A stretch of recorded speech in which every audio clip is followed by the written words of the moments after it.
विद्यार्थ्यांनो, आज आपण इयत्ता 9वी क्लास 9th मॅथ 1 मधील पार्ट 1 मधील रेशो अँड प्रॉपरेशन गुणोत्तर व प्रमाण यामधील प्रॅक्टिस सेट 4.5 4.5 बघणार आहोत. तर यामधील आपला पहिला प्रश्न आहे की which number should be subtracted from 12, 16 and 21 so that resultant numbers are in continue proportions. की कुठली संख्या वजा केल्याच्या नंतर आपल्याला हे कंटिन्यू प्रॉपरेशन मध्ये मिळणार आहे, असा हा प्रश्न आहे. तर आपण लेट बी एक्स सबट्रॅक्टेड, यामधून आपण एक्स मायनस करू, जेणेकरून आपल्याला मग ती संख्या मिळून जाईल. मग इथे आपण आता 12 वजा एक्स, त्यानंतर 16 वजा एक्स आणि 21 वजा एक्स या कंटिन्यू प्रॉपरेशन मध्ये आहेत. मग इथे आपल्याकडे जो काही मीन असतो, मध्य असतो, तो 16 मायनस एक्स चा स्क्वेअर बरोबर हे 2, 12 मायनस एक्स आणि 21 मायनस एक्स. सोडून घेऊ, हा विस्तार करून घेऊ. 16चा जे काही वर्ग आहे तो आहे 256 वजा 16 दुने 32 एक्स आणि अधिक एक्स चा वर्ग बरोबर, इकडे फक्त आपण 12 कंसात 21 वजा एक्स आणि वजा एक्स कंसात 21 वजा एक्स असं मांडून घेऊ. नंतर आपल्याकडे इथे काहीच करायचे नाही. 256 मायनस 32 एक्स प्लस एक्स चा वर्ग बरोबर 12 एक 12, आजच्या एक आला 12 दोन्ही 24 आणि 25, 252 मायनस 12 एक्स ला गुणलं एक्स चा स्क्वेअर, एक्स आलं, पुन्हा 21 एक्स आणि एक्स एक्स चा स्क्वेअर होईल. मग इथे आपण एक्स एक्स कॅन्सल करू आणि मग आपल्याला आता काय करायचे आहे की इथे 256 मायनस 32 एक्स बरोबर 252 मायनस 12 आणि 21 33 एक्स झाले. आता आपल्याला मायनस 32 एक्स प्लस 33 एक्स बरोबर 252 आणि 256 ची काय करायची, वजाबाकी करायची आहे. म्हणजेच 256 मायनस 252, इथे एक्स उरला आणि इथे 4 उरले, म्हणजे आपल्याकडे ती किंमत एक्स ची किती आलेली आहे, एक्स बरोबर 4 आपल्याला मिळालेलं आहे. तर अशा पद्धतीने आपल्याला हा प्रश्न आपण सोडवला.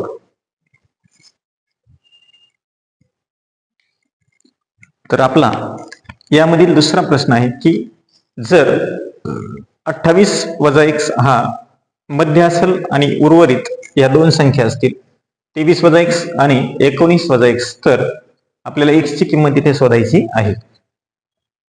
मागील प्रश्नासारखाच हा प्रश्न आहे.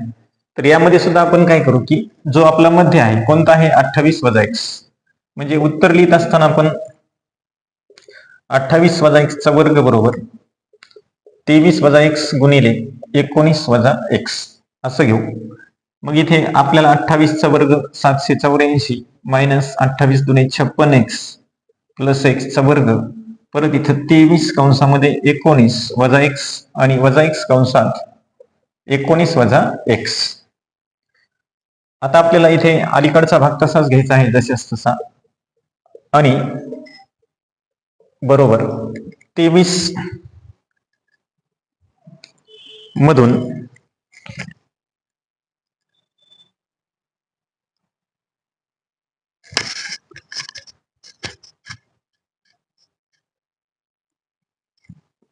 23 आणि 19 चा आपण गुणाकार केला तर 437 मायनस 23 एक्स मायनस 19 एक्स आणि इथे एक्स चा वर्ग घेऊ. आता एक्स वर्ग आपण इथे कॅन्सल करू. नंतर 784 मायनस 56 एक्स बरोबर 437 मायनस या दोन्हीची बेरीज करू, 9 आणि 3 12, एक्स ला एक्स, 7च्या 1 आला, 3 आणि 1 4, 42 एक्स. आता आपल्याला 784 मायनस 437 बरोबर मायनस 42 एक्स प्लस 56 एक्स ही वजाबाकी करायची आणि ही सुद्धा वजाबाकी करायची, म्हणजे इथे आपल्याला 16 एक्स येईल, 8 आणि त्या 6 14 एक्स येईल आणि इकडे आपला 784 मधून आपल्याला ते काढल्याच्या नंतर आपले येईल 347 आणि मग एक्स बरोबर 347/14 हे उत्तर आपल्याला इथे मिळेल. दोन्ही प्रश्न आपल्याला सारखेच होते, अशा पद्धतीने आपण सोडवायचे आहेत. यानंतर आपला तिसरा प्रश्न आहे की दिअर 3 नंबर्स आर इन कंटिन्यू प्रॉपरेशन, की 3 संख्या प्रमाणात आहेत आणि त्याच्यामध्ये 12 दिलेला आहे आणि the sum of the remaining 2 numbers, की उरलेल्या ज्या काही शिल्लक 2 संख्या आहेत त्यांची बेरीज 26 दिलेली आहे. तर आपल्याला फाइंड दिस नंबर्स, तर ते ज्या काही संख्या आहेत त्या आपल्याला इथे शोधायच्या आहेत. मग आपण इथे काय करायचे की 3 संख्या प्रमाणात आहेत म्हणजे ए बी सी या प्रमाणात आहेत, म्हणजेच बी चा स्क्वेअर बरोबर ए गुणिले सी असं आपल्याला मिळून जाईल. मग आपल्याला काय दिलेलं आहे की बी बरोबर 12 दिलेलं आहे आणि ए अधिक सी बरोबर 26 दिलेला आहे. एक नंबर घेऊ असा. यानंतर आपल्याकडे काय आहे की बी चा वर्ग ए गुणिले सी, म्हणजेच 12चा वर्ग बरोबर ए गुणिले सी, 144 बरोबर ए गुणिले सी आणि मग ए बरोबर 144 सी असा आपण 2 नंबर घेऊ. मग आता आपल्याला या 1 आणि 2 वरून घ्यायचं आहे की फ्रॉम 1 अँड 2. 1 आणि 2 वरून काय की आपल्याकडे असं घेऊ आपण की ए अधिक सी बरोबर 26. मग ए ची व्हॅल्यू आपल्याला इथे आलेली आहे 144 सी गुणिले सी बरोबर 26. आता या सी आणि सी चा गुणाकार करू. 144 त्याच्यानंतर इथे आपल्याला प्लस येईल प्लस सी चा स्क्वेअर आणि 26 सी. आता 26 सी अलीकडे घेऊन येऊ, म्हणजेच आपलं सी चा स्क्वेअर मायनस 26 सी प्लस 144 बरोबर 0. आता हा भाग आपल्याला अवयव पद्धतीने सोडायचा आहे, म्हणजे 144 चे 2 आपल्याला अवयव घ्यायचे आहेत. 144 चे 2 अवयव हे प्रश्न आपण आता इथे घेऊ उर्वरित की 144 चे अवयव आपल्याला इथे 18 आणि 8 घेऊ. नंतर मग सी चा square minus 18 C minus 8 C plus 144 बरोबर 0 आणि पुढील स्टेप सी कॉमन घेऊ. C minus 18 minus 8 C minus 18 बरोबर 0. त्याच्यानंतर मग 2 कंस कॉमन आहेत म्हणून सी मायनस 18 हा एक कंस, सी मायनस 8 हा दुसरा कंस, म्हणजे सी बरोबर 18 किंवा सी बरोबर 8. आपल्याला अशी 2 उत्तर मिळालेली आहेत.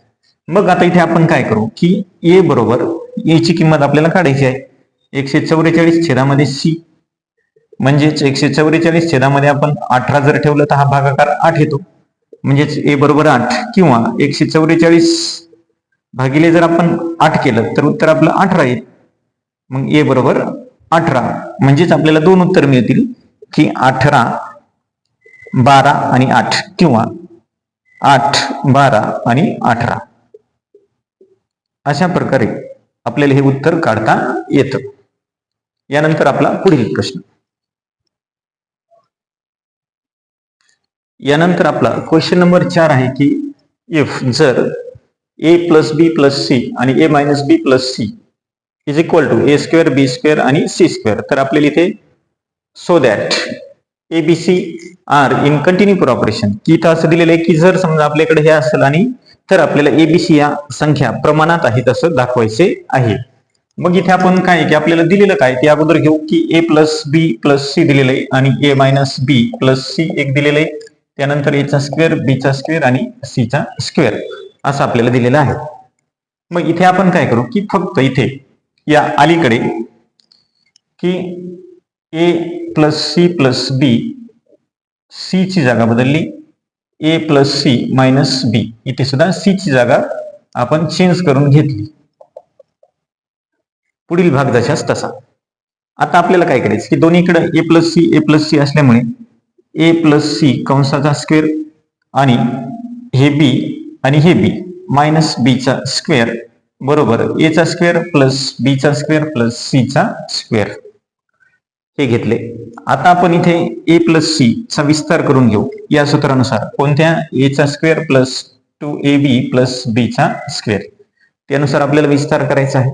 मग विस्तार करत असताना काय होईल की ए चा square plus 2ac plus C चा स्क्वेअर त्यानंतर मायनस बीचा स्क्वेअर बरोबर पुढील भाग जशास तसा. आता इथे आपल्याकडे हा ए चा स्क्वेअर आणि हा ए चा स्क्वेअर कॅन्सल करू, सी आणि हे सी कॅन्सल करू. मग इथे उरले आपल्याकडे 2ac मायनस बी चा स्क्वेअर बरोबर इथे प्लस बी चा स्क्वेअर. तर आता इथे आपण बी अलीकडे आणू आणि हे तिकडे नेऊ, म्हणजे मायनस बी चा स्क्वेअर बरोबर minus 2ac. Minus minus plus होईल म्हणजे 2b चा स्क्वेअर पण मायनस बरोबर मायनस 2ac. मायनस 2 कॅन्सल करू, आपलं उरल बी चा स्क्वेअर बरोबर ac, म्हणजेच हे कंटिन्यू ऑपरेशन मध्ये आहेत. मग इथे लिहिता येईल आपल्याला की A B C are in continue operation. अशा पद्धतीने आपण चौथा प्रश्न सोडवलेला आहे. तर आज या व्हिडिओमध्ये आपण 4.5 मधील 4 प्रश्न घेतलेले आहेत. पुढील व्हिडिओमध्ये आपण उर्वरित प्रश्न घेऊया. व्हिडिओ आवडल्यास व्हिडिओला शेअर करायला, लाईक करायला आणि चॅनलला सबस्क्राईब करायला विसरू नका. धन्यवाद.